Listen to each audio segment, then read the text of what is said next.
രാജ്യത്തെ 12ഓളം വിദ്യാർത്ഥികളുടെ ജീവനെടുത്ത BJP സർക്കാർ ഇതാ തെരുവിൽ മറ്റൊരു മനുഷ്യനെ കൂടി കൊല്ലാൻ പോകുന്നു. അതെ, പരീക്ഷാ ക്രമക്കേടുകൾക്കെതിരെ ഡൽഹി ജന്തർ മന്ദിറിൽ നിരാഹാര സമരം അനുഷ്ഠിക്കുന്ന സോനം വാങ്ചുക്കിനെ മരണത്തിന് വിട്ടുകൊടുക്കുകയാണ് കേട്ടോ ഈ ഭരണകൂടം. 9 ദിവസങ്ങൾ പിന്നിടുമ്പോൾ അദ്ദേഹത്തിന് 7 കിലോഗ്രാമോളം ശരീരഭാരമാണ് കുറഞ്ഞിരിക്കുന്നത്. രക്തസമ്മർദ്ദവും രക്തത്തിലെ പഞ്ചസാരയുടെ അളവും അപകടകരമാം വിധം താഴേക്കുമാണ്.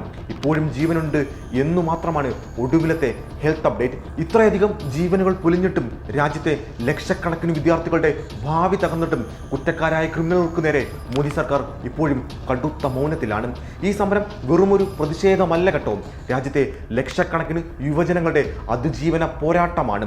ഈ സമരവേദിയിൽ സോനം വാങ്ചുക്കിനൊപ്പം നിരാഹാരമിരിക്കുന്ന JNU വിദ്യാർത്ഥി യൂണിയൻ ജോയിന്റ് സെക്രട്ടറി ഡാനിഷ് അലിയുടെ അവസ്ഥ അതിദയനീയമാണ്. തുടർച്ചയായ ഉപവാസത്തെ തുടർന്ന് രക്തത്തിലെ പഞ്ചസാരയുടെ അളവ് ജീവന് തന്നെ ഭീഷണിയാകുന്ന തരത്തിൽ, അതായത് 46 മില്ലിഗ്രാമിലേക്ക് താഴ്ന്നിരിക്കുകയാണ്.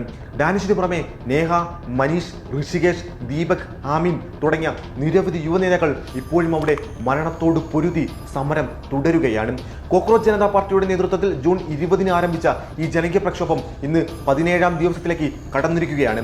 ലക്ഷക്കണക്കിന് വിദ്യാർത്ഥികളുടെ ജീവിതം തകർത്ത നീറ്റ് ചോദ്യപേപ്പർ ചോർച്ചയുടെയും പരീക്ഷാ ക്രമക്കേടുകളുടെയും ധാർമ്മിക ഉത്തരവാദിത്തം ഏറ്റെടുത്ത് കേന്ദ്ര വിദ്യാഭ്യാസ മന്ത്രി ഉടൻ രാജിവെക്കണമെന്നാണ് ഇവരുടെ പ്രധാനപ്പെട്ട ആവശ്യം. എന്നാൽ ദിവസങ്ങൾ ഇത്രയായിട്ടും ഈ പ്രക്ഷോഭത്തെയോ മനുഷ്യജീവനുകളെയോ കണ്ടില്ലെന്ന് നടിക്കുകയാണ് മോദി സർക്കാർ.